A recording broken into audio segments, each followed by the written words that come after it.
Hey guys, Ham Solo here, Kilo Zero Foxtrot Yankee Romeo. Just stopped to get provisions.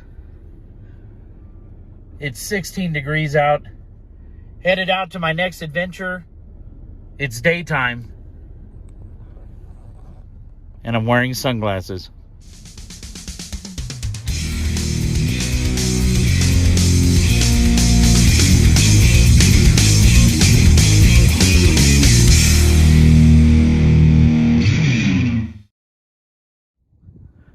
All right, after 3 hours of continuous driving down into the desolate flats of southeast Colorado, I am finally here at the Plishner radio telescope. We're going to do a little bit of Earth, Moon, Earth because it gets the chicks. All right, so basically my understanding is they're going to be broadcasting on an ICOM radio at 23 centimeters. And so the 1296 megahertz through the dish here.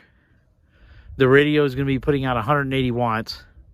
That's an 18 meter dish. And so it's going to amplify the signal and focus it. And when it bounces off the moon, it's going to be about 7 million watts as it comes back down to Earth. So this should be pretty interesting. So I was given a tour of their facilities. You can see the trailer there that has all the equipment in it right now. This gate leads down to a bunker that's about 600 or so feet away from the dish. And they don't normally use that except for a ham radio station with the antenna that was right above it on the beam, because over 600 feet is a little bit too far for the signal. And a lot of degradation on a 23 centimeter signal with having that much coax. They basically have 200 feet that goes to the radio and the trailer there. And the idea is they're still getting 10 dB of loss over 200 feet with heliacs. But having 600 feet would just be too much loss, I guess. This stairwell leads out of the bunker, is another way to get out of the bunker. And if you look close there on the left, about 3 steps down, you can see this long hanging rattlesnake skin. So they get rattlesnakes down there in the bottom of the bunker. The computer system here kind of reminds me, that's their ham radio station setup, and they keep it covered with a blanket or a tarp in order to keep the dust and everything out of the bunker off of it. It kind of reminds me of the Terminator 3 movie where they end up with all that old radio equipment in the bottom of that bunker. This is a view up the stairwell inside of the radio telescope. Just a real quick view, and then we're going to go inside the trailer to look at some of the operations in there. All right, so we pointed the dish towards one of the members' houses and picking up a beacon on 23 centimeters. So we know the dish is receiving, and pretty soon, as the sun sets, you can see it there in the background, we should get the moonrise at about 8 p.m. And we'll start tracking, and the dish will slew with the moon as it tracks. And they'll start the contest. This is the ARRL Moonbounce Contest, and they're going to be doing mostly CW, and I believe one of the other digital modes, and I have to remember which one they said. And but we are going to be doing some single sideband, seeing if we can bounce off the moon, get a return of our own voices and things. Maybe try to get a single sideband contact. That'll be hit or miss. You got to have a pretty powerful station in order to get that with this dish. so we'll have to see. So we're in the prep phase here of setting everything up, and looks like we might have everything in place and ready to go. And so should start seeing some moon here in a minute. And right here, they're going to be doing a little bit of background chatter Basically, we were moving back and forth between Q65 digital and the CW side. And let's see what happens here. What they've done here is they have an SDR radio down there, so they can get the waterfall chart. Right. And And the transmitter is the, let's call it old technology. Over there. Yeah. Oh, is this Are you feeding the frequency amplifier that come out The after? transmitter doesn't key, we can key that. All right, so shortly after we started, and we got the moon back here, and the dish is tracking the moon. Accidentally, they put 100 watts into a 10-watt preamp and blew it, and there's no way to repair it. We don't have the parts, nor can you climb up there into the dish in the dark. And so, no Earth, Moon, Earth. So, unfortunately, gonna have to try to come out at another point. Digging a chance to get it done. And, you know, shocker. So, sorry about that. This is Ham Solo K0FYR 73. So, long story short, and a technical explanation. Basically, there is a preamp that's down there where the radio is in that trailer. And what happened was a set of relays goes back and forth between it. And so you have a transmit side and a receive side. And they had a LNA up there, a low noise amplifier up in the top for the receive side. And a simple cable was missed in the moving back and forth between Q65 and CW.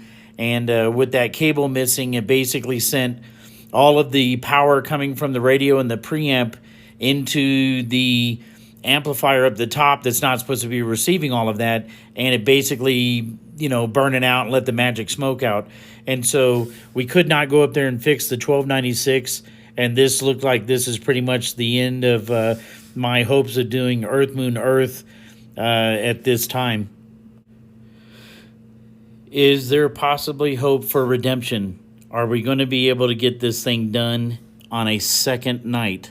Stand by. All right, night number 2. Got an opportunity to redo this Earth, Moon, Earth on a different frequency. So let's see if we can do this thing.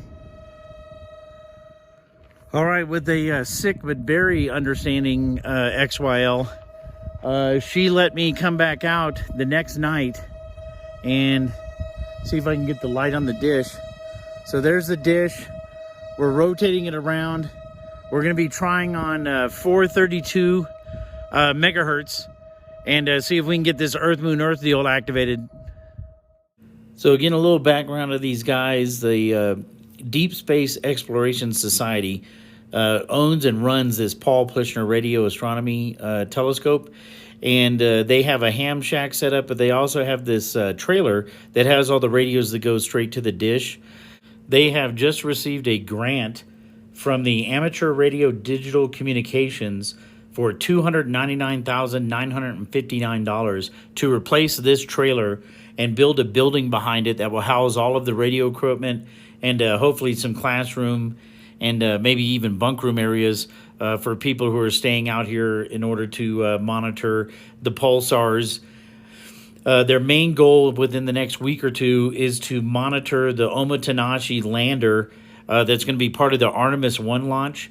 They're going to be checking that on the 437 megahertz radio through the dish, pointed right at the Omotenashi lander as it travels from Earth to the moon.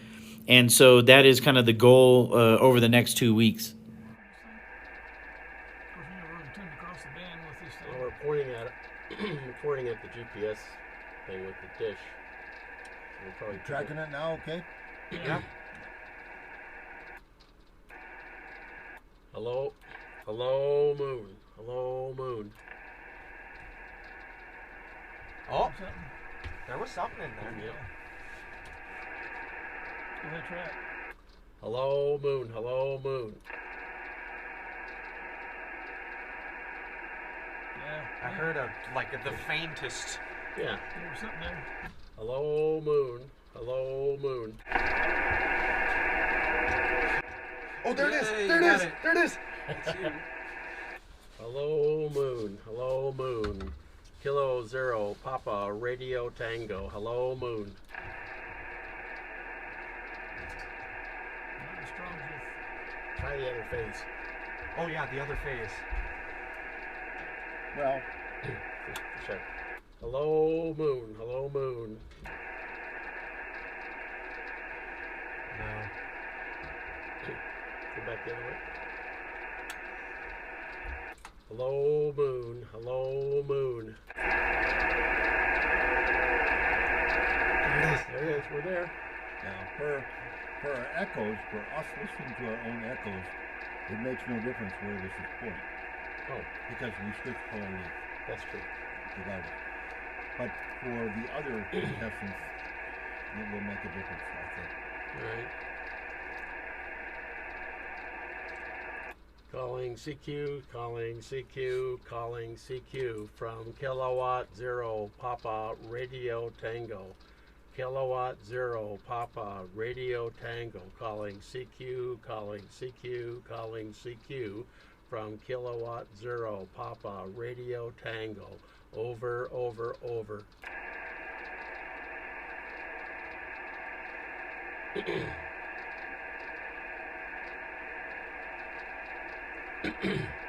As weak as that return signal is, I think Q65 Yeah, I think we're going to have to go to Q65 then. Or two rounds, we've got no more. or CW. Why is it so weak? On 496 is like a baseline return in baseline. Yeah, I mean, even the estimate Well, though, it may not be as much power in because we had that link budget calculator, and it was estimating we should have like 13 dBSNR or 10 dBSNR or something. With the 1296 enabled, we would have been getting Unless we grossly effectively miscalculated something. about 7 million watts out bouncing off the moon.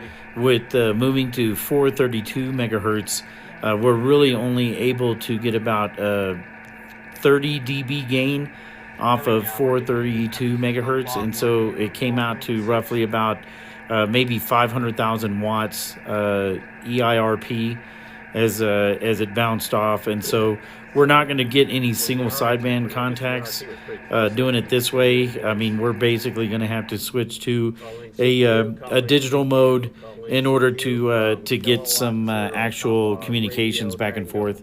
Kilowatt Zero Papa Radio Tango calling CQ and standing by. Recently did. Well, I went home that weekend from work, and I started working, and I worked the entire weekend. I almost didn't sleep. And I started from nothing and built a slow scan TV receiver.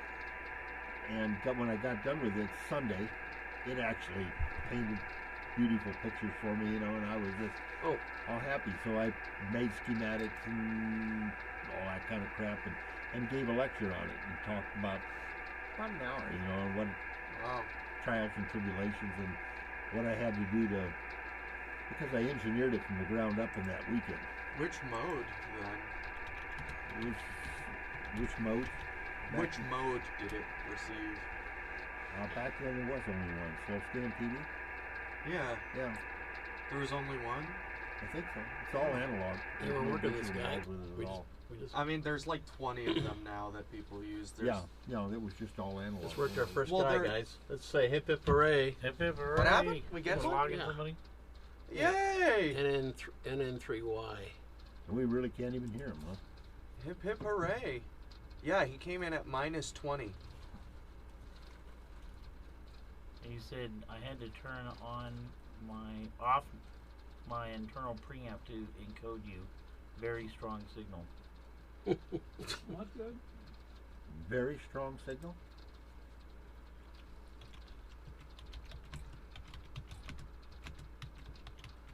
Actually, does this radio have a preamp in it? No. No. It's 25 years old. But it is a possibility. I have a add preamp up there too. Possibility.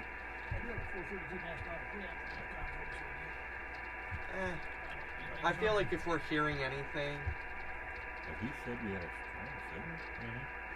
He gave us a minus 23. that's not strong. No. Well, you gotta understand that this is good. We gave him a minus 19, Yeah. but he said he had to turn off, if he turned off his internal preamp, so his preamp wasn't doing anything. Yeah. Then he said everything came up. So he's got Murphy working on his side too. So let me go back to CQ.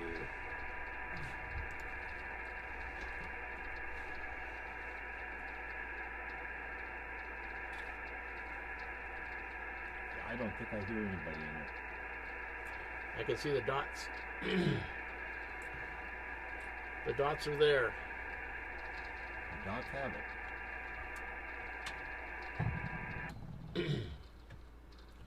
Yeah, we got that stupid birdie there at 980 hertz, which is, I don't know if that senses us or not.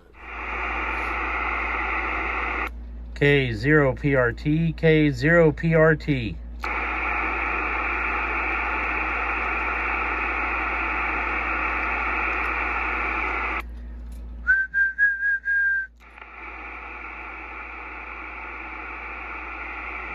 Yeah.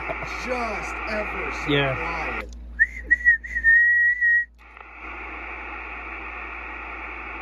Yeah. Goodness. All right, so now I'm set up on the digital mode Q65, and so we're doing 60-second basically communications. So where FT8's about 15 seconds, this is 60 seconds. So each side broadcasting 60 seconds at a time. I have found a person there in Belgium, and I clicked on him, and I have sent him now his signal report, just like regular digital mode. And so I'm just waiting for a response from him to see if he's receiving me. Like I said, we're putting about 150 watts out with the radio and the preamp up in the dish, and with the focusing of the dish, it should be bouncing off the moon and coming in at about 500,000 watts as it returns back. And so we had gotten communication earlier that our signal was fairly strong, and so this should be a case in point whether I can get this person. All right. Yes, Belgium, Earth, Moon, Earth. ON4 AOI. Nice. Just have to click OK and it'll go into the line. Sweet. And Double click to edit. yeah, click once and you'll get edit. It popped up on the other one. And then you go to more if you want to put your call sign in the operator. Oh my gosh. What the hell is that? Done. Yeah, it's down at 80 meters. Fantastic. Yeah, 80 meters is Nice. just noise center. So as the sun rises, I say goodbye to the Plishner radio telescope and Earth, Moon, Earth. So had a long night of operating, ended up getting mostly all international contacts except for one that was in Virginia, I believe. Of course, I'll try to post the map. It'll be a little bit not the same as normal because I'm bouncing off the moon before I'm hitting all those places. So got to do it finally. You know, we had our difficulties in the beginning. The first day was a little bit shot after the burnout of the one low noise amplifier, and luckily got to come out the second night. Didn't plan on doing that at all. Thought I was going to have to wait until the next ARRL Moonbounce, but was able to knock it out and come out and get my first Earth, Moon, Earth contacts because it gets the chicks. So this is Ham Solo K0FYR 73.